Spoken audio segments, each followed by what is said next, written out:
아내와 나는 소개팅에서 처음 만났다.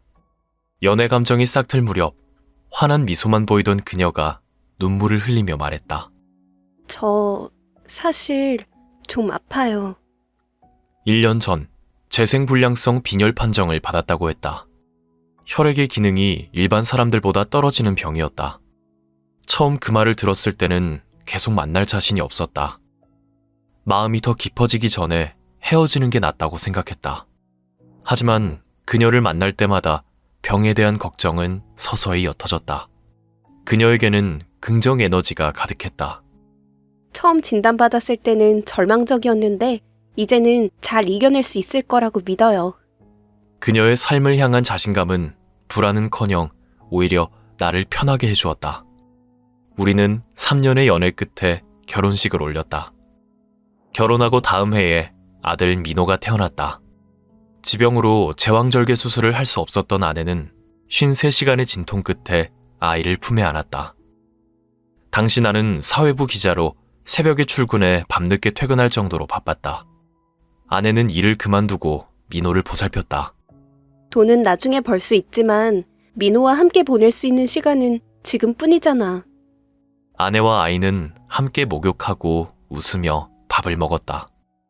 내가 미래를 좇으며 행복을 유예하는 동안 아내는 현재에 집중하며 행복을 느끼려고 노력했다. 민호가 5살이 됐을 때 아내의 몸 상태가 나빠졌다. 의사는 하루빨리 제대열 이식을 받아야 한다고 했다. 병원으로 가는 날, 엄마와 떨어져 있어야 한다는 말에 민호는 싫다는 소리만 반복했다. 그러자 아내는 한 가지 약속을 했다. 어린이날에 민호가 좋아하는 로봇 사올게. 약속.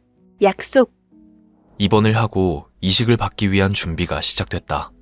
항암 치료와 방사선 치료를 시작하면서 아내는 찰랑대던 머리카락을 짧게 잘랐다. 늘 박던 아내의 표정이 시무룩해졌다. 호중구 수치가 0에 가까워지자 이식이 진행되었다. 이식 후 아내의 체력은 더 떨어졌다.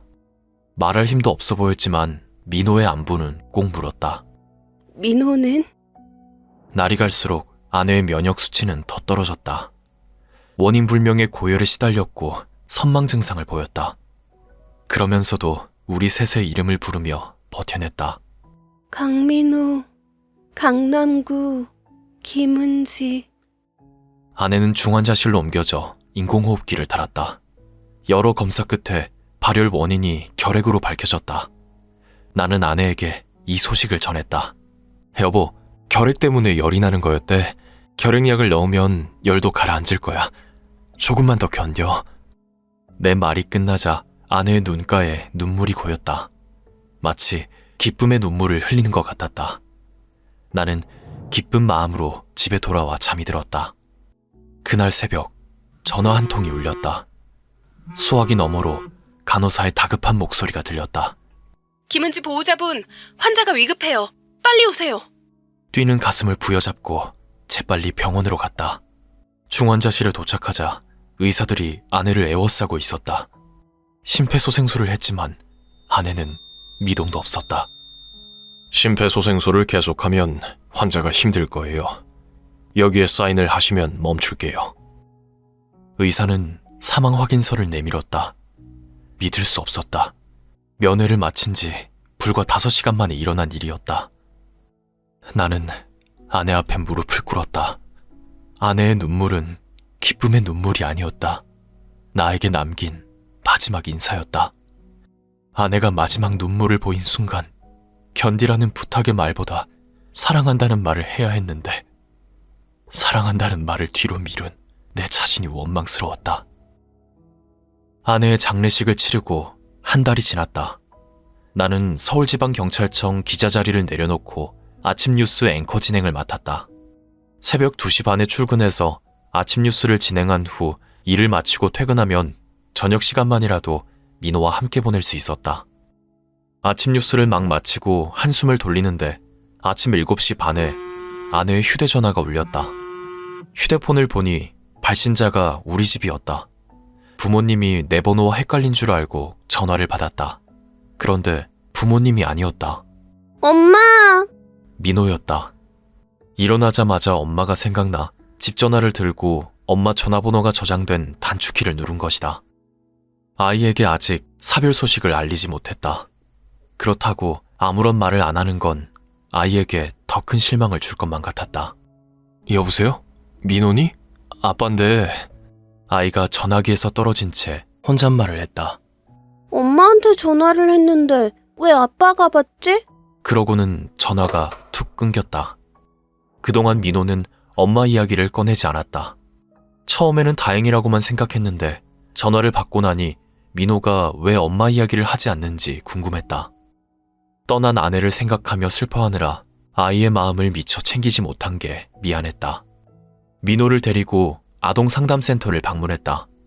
심리검사 결과 민호는 몹시 불안한 상태였다.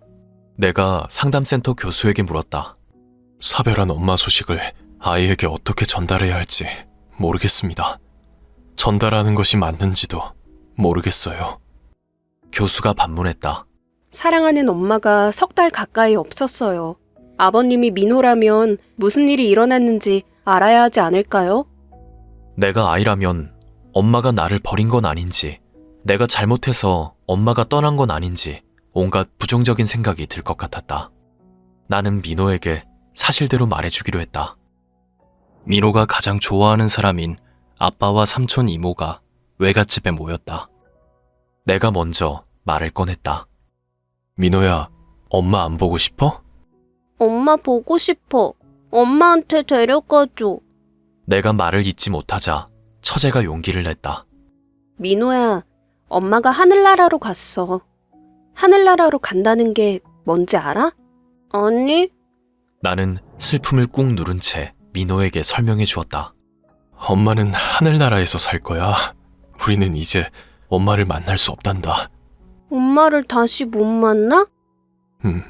다시는 만날 수 없어. 엄마를 다시 만날 수 없다고? 아이가 깜짝 놀라 물었다. 다시는 만나지 못한다는 말에 아이는 눈을 크게 떴다. 아내, 엄마와의 갑작스러운 이별 후 아버지와 아들이 함께한 애도와 성장의 기록. 지금 꼭 안아줄 것. 이 콘텐츠가 도움이 되었다면 구독과 좋아요를 눌러주세요.